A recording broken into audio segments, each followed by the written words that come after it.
Hello, dear flower friend, and welcome to my paper Ranunculus Masterclass. I'm so happy and excited to have you here with me in this journey where I plan to share everything I know about making these lovely, delicate, romantic blooms so beloved by many of you.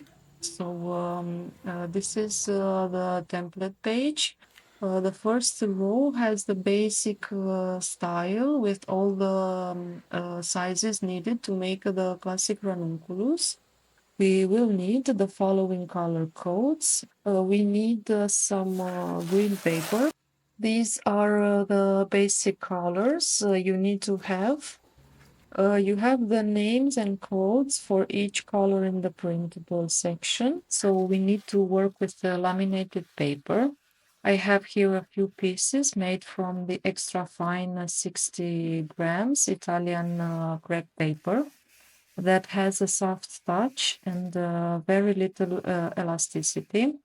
First, we have to outstretch the paper gently to the maximum to release the paper grains, but the 60 grams paper expands very little. Start by applying gentle pressure to fix the right edge and hold the paper from the bottom and apply pressure with your fingers and the thumb moving up and down. Try to be firm but gentle at the same time. We'll continue with my demonstration and laminate some green paper that we will use to make the leaves. I like to work with the heavyweight German 160 grams grass green, but if you don't have it, feel free to replace it with some Italian paper, 90 grams. Choose a similar green shade and fold and leave the right side about 1.5 inches bigger. And then start to be more methodic and press with your thumb, going up and down, inch by inch. I will continue my demonstration with the pink papers as well. Again, we can use the color just as it is, or we can paint it with this ivory white color that we have created before. So this is how it looks in the end. You can see that it's a bit warmer compared to the original color, which is nice because it will make the final result seem more lifelike. I will teach you how to obtain this perfectly round buttercup shape by attaching the petals one after another, going round and round. I will teach you how to make the leaves, the curved stems, and the delicate fluffy buds, small or with a few petals. First, we have to laminate the papers. I have already cut the pieces of paper from the roll, and you will need 6 of these to make a flower. If the color is too warm, you can add some more white, just like I'm doing, and incorporate. Next, I'm adding just a small drop of green to create a light shade that I will use to paint the green paper. And because the paper is a bit transparent, we can see that the back looks pink as well. One piece of light blush pink and one piece of ivory paper. We have arrived at cutting the big templates code 5, 6, and 7. And we have a paper sheet left for each one. And I'm coloring the edge on both sides of the petal. Moving on to shaping the petals, I've already done a few for each size, so you get to see a preview. And I have this flower that I made in advance, and you can see the lovely effect I've created by coloring the petal edges. All the petals have a concave shape and are attached to one after another, creating this perfect swirl and this classic round tidy shape. And we can also see the color gradient. So in order to cup the petals, we need the embossing tool and the foam pad and some glue. I know it can seem a bit too much work, but it's necessary in order for the petal to follow and to build at the same time the round volume of the flower. We normally see the stamens if the flower is bloomed to the maximum. I'm using a square piece of brown paper called 567, about 11 centimeters wide. And I have some colors on my plate. We need to mix some brown with a bit of black and red to create a dark shade. I'm cutting the fringes. I have here a few that we can use to make flowers, and the small ones are for making buds.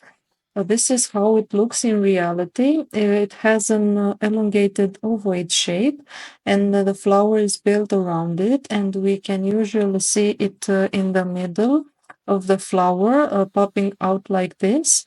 So I will keep this image here for inspiration. So these are the three types of volume you need to learn before moving on.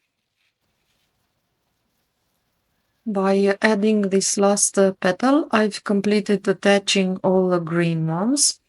Next, I will add a row of ivory petals by following the same rule.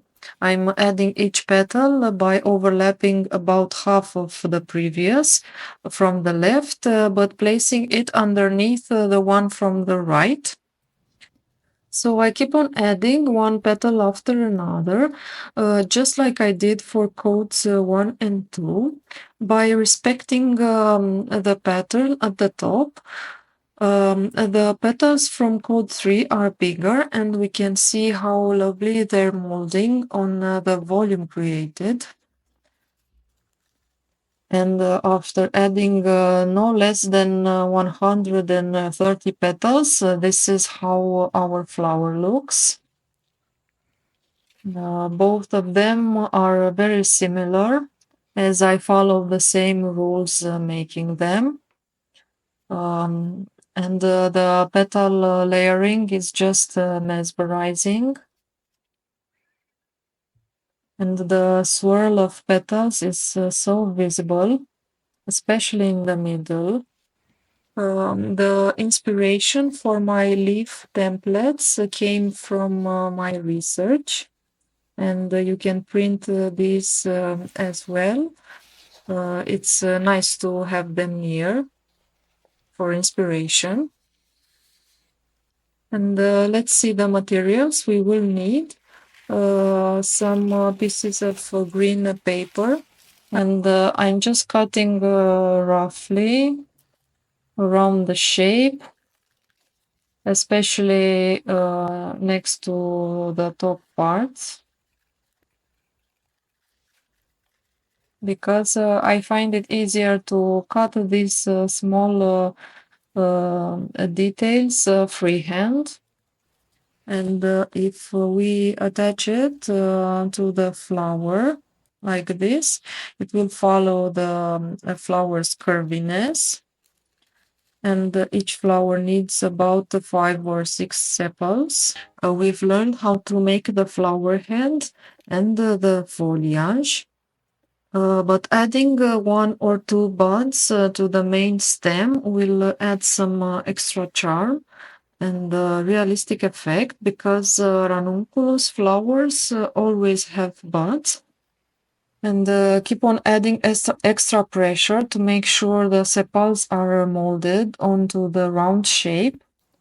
Next, I can continue to add small petals or move on to the next size that seem big enough to cover this volume.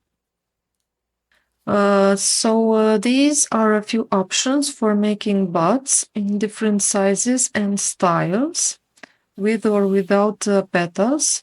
You can also make it like this one, with the pistil visible, and adding only the green petals. It also needs a leaf or two, and it has to be placed more towards the bottom of the flower stem. And this is what I will teach you in the next video, which is how to build the stem and how to attach all of these elements together to finish our beautiful ranunculus flower. And this time we will use the fine 90 grams Italian paper. I have some pieces of paper that I've made to show you a preview. You can see how different it looks from the original paper with this soft coloring. Next, I will cut the petals for each template code.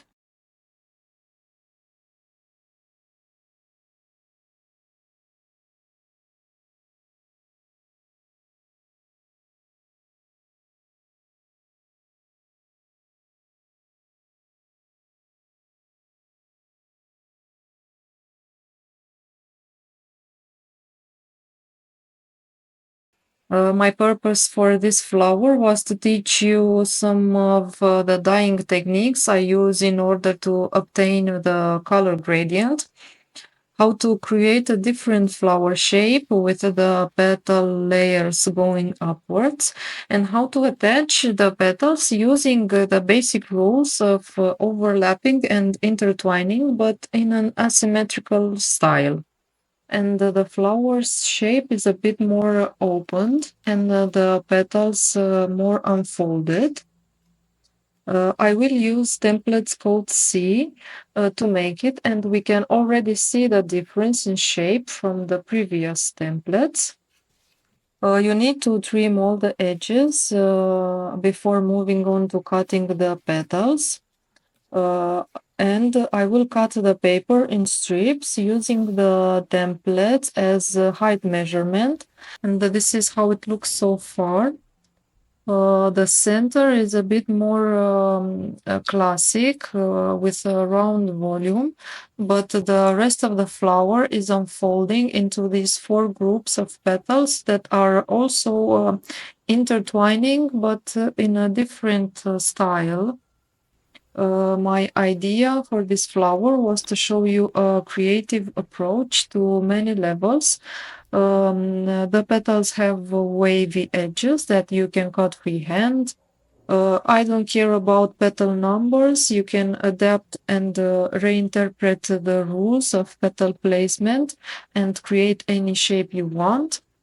In nature, some ranunculus have an organized shape even when they are bloomed, but some are unpredictable, unique, and asymmetrical, and this is the case for this flower. I will use the same idea with the two toned petals, but made from the 60 grams extra fine Italian. I'm moving on to petals code 4B, but let's see how it looks so far. We can see how the flower is not equally blooming. On this side, we have the petal spiral a bit more closed, and on the opposite side, the big petals already start to unfold more. No matter where you're placing each petal, you can go wrong. Ranunculus has so many petals that's impossible to replicate each petal position. As a consequence, every flower will not be the same as the one before, even if you follow the same rules. I hope you have enjoyed seeing this process. And in the end, you can complete the flower yourself by adding the sepals, the stem, and the leaves. Because it has these delicate petals with contrasting ruffled edges. For this demonstration, I will use the extra fine ivory white, 60 grams, in contrast with the purple edges, but you can make them in any color you want. We are starting to see the effect that these colored edges have when the petals overlap. I like to remove the extra color with my fingers because we are getting close to the finish. And we have reached the exterior petals from coat 5. All of them need to be scraped with these visible lines. The picote is actually one of my favorite type of ranunculus, and because of this, I will make a few more to show you some extra details in the last video of this masterclass. You can see that I'm painting a line inside the petal between each curve. And then I finish by painting the top wavy edge as well. And I do the same to the back. This is a very delicate work and it requires a lot of patience. I'm reshaping the last exterior petal. And I'm carefully selecting the perfect spot for this one to complete the flower. And this is the final result. I will add some sepals, buds, and leaves to finish this flower.